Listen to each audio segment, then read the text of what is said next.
Na manhã de quarta-feira, o espaço aberto foi ao gabinete do ministro das Relações Exteriores, Celso Amorim, para falar sobre Honduras. Ministro, onde o senhor vê a saída? Olha, a saída é o diálogo. Eu acho que a volta do presidente Zelaya a Honduras, na qual, como eu tenho dito, nós não tivemos nenhuma participação. E todo mundo duvida? Não, eu acho que as pessoas, enfim, ele tem liberdade de pensar o que quiserem, mas, enfim, não tivemos realmente nenhuma participação.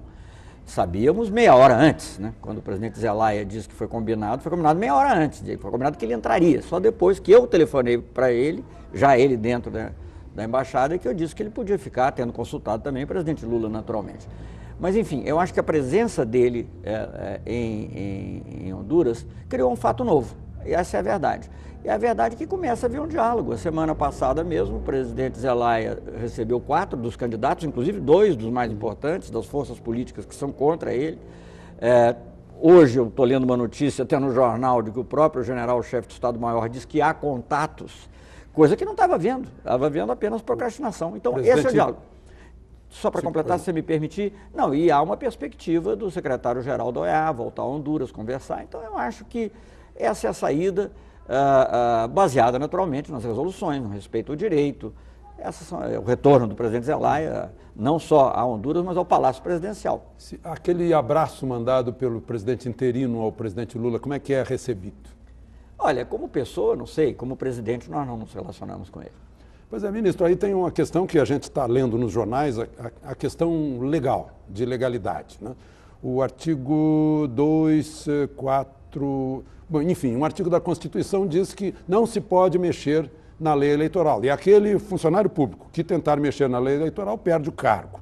E num outro artigo estabelece que essa é uma cláusula pétrea, que não estão suscetíveis de mudanças as regras da eleição. E o presidente Zelaya baixou um decreto que a Justiça em primeira instância contestou, aí o Ministério Público recorreu à Suprema Corte, a Suprema Corte o destituiu. Isso não é o devido processo legal? Não, isso não foi primeiro que a cronologia não foi essa. A Suprema Corte realmente o que ela fez, eu não vou discutir o mérito disso, não vou discutir. As pessoas podem discutir, ele, Zelaya, diz uma coisa, diz que na realidade ele não estava fazendo um referendo formal, que era enfim,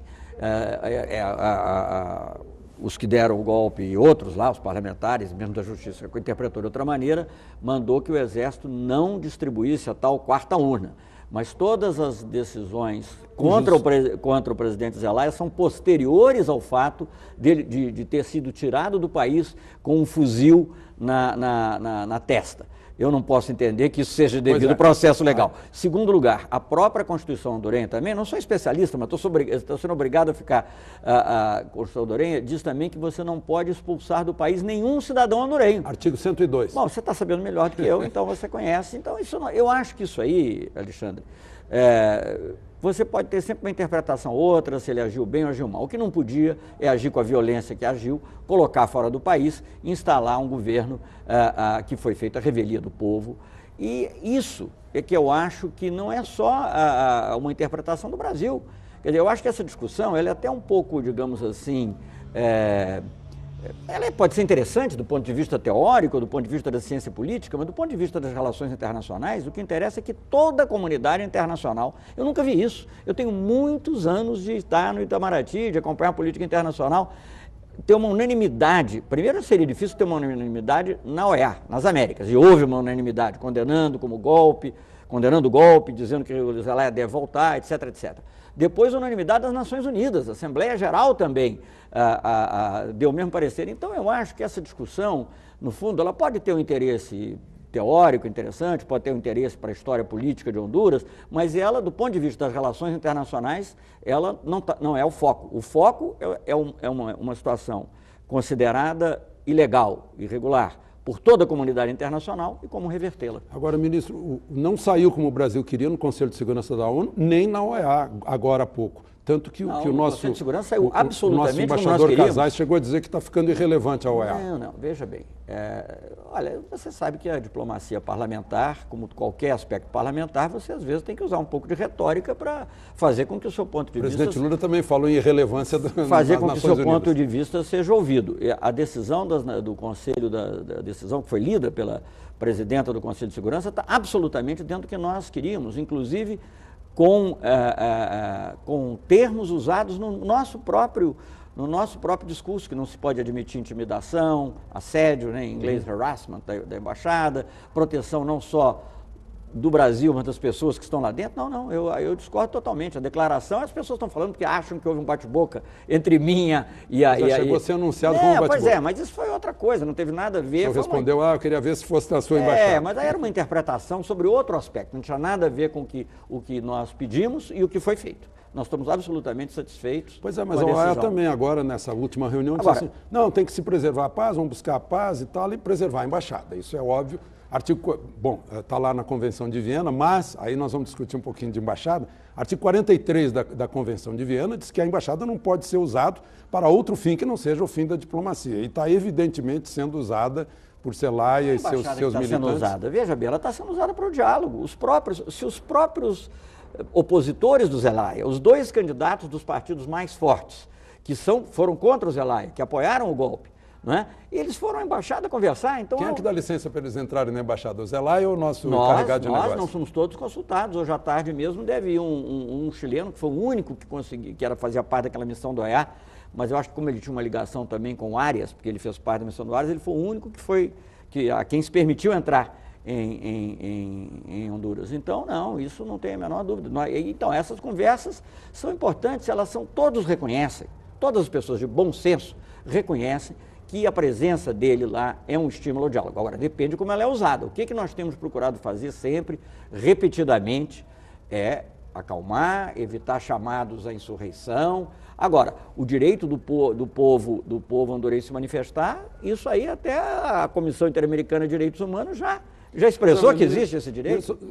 Eu imagino que qualquer embaixada do mundo não permitiria um uso como está sendo agora. É ostensivo. Não é tão ostensivo como você está dizendo. Não é tão ostensivo. Veja bem, são situações muito emotivas. Eu não quero entrar... Pois é, tem muita emoção nisso. Tem, de todos os lados, né? E ontem mesmo alguém lembrava, embora fosse uma situação talvez juridicamente diferente, como teve a Embaixada do México no Chile, na época do golpe do Allende. De repente tinha 300, 400 pessoas. Na realidade, houve uma situação emotiva. Num primeiro momento... Mas todos pedindo asilo, não é o caso agora. É isso que eu estou falando. Não estou discutindo o aspecto jurídico. Se quiser, podemos também discutir. Mas eu estou falando da situação na Embaixada. Então, muitas pessoas, até no primeiro momento, entraram. Você imagine que o Jango, você que é gaúcho, em 61 tivesse chegado ao Brasil, mas por uma circunstância qualquer, em vez de ter já resolvido o problema, ele tivesse chegado a uma embaixada. Haveria uma grande emoção, muitos partidários tentariam, ou num consulado no Rio Grande do Sul, até que fosse, mesmo que não tivesse as mesmas imunidades de uma embaixada, as pessoas iam tentar invadir até para expressar o apreço. Então, o que nós fizemos?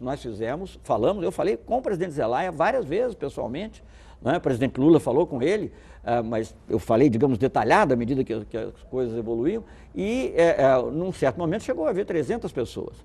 Baixou para 60, hoje já está em 50. De ontem para hoje houve uma evolução positiva também nesse aspecto. Ora, mas mesmo 50 pessoas, numa embaixada que normalmente tem talvez uns 20 ou 30 funcionários, nem isso, deve ter 15 funcionários, é muita gente. Então há uma situação que não é a situação ideal. Agora, veja bem, há uma situação de golpe de Estado num país, um golpe de Estado que não é aceito por ninguém, porque é muito diferente das situações que houve na década de 60 e 70. E não é uma quartelada típica de... Não, é uma quartelada, mas é uma quartelada, a diferença é que ela foi rejeitada por toda a comunidade internacional. Pois é, ONU, OEA, essa que é a grande diferença. É que tem o Supremo baixando uma ordem, destituindo o presidente, dentro da Constituição, essa ordem e o Congresso dando posse ao sucessor natural. Essa ordem é a posteriori, todas as acusações contra o presidente Zelaya são a posteriori. Houve, efetivamente, uma ação do Supremo para que ele não procedesse ao, enfim, chame como chamar, referendo, ele chama de outra maneira. As células estavam sendo produzidas numa impressora, numa editora na Venezuela.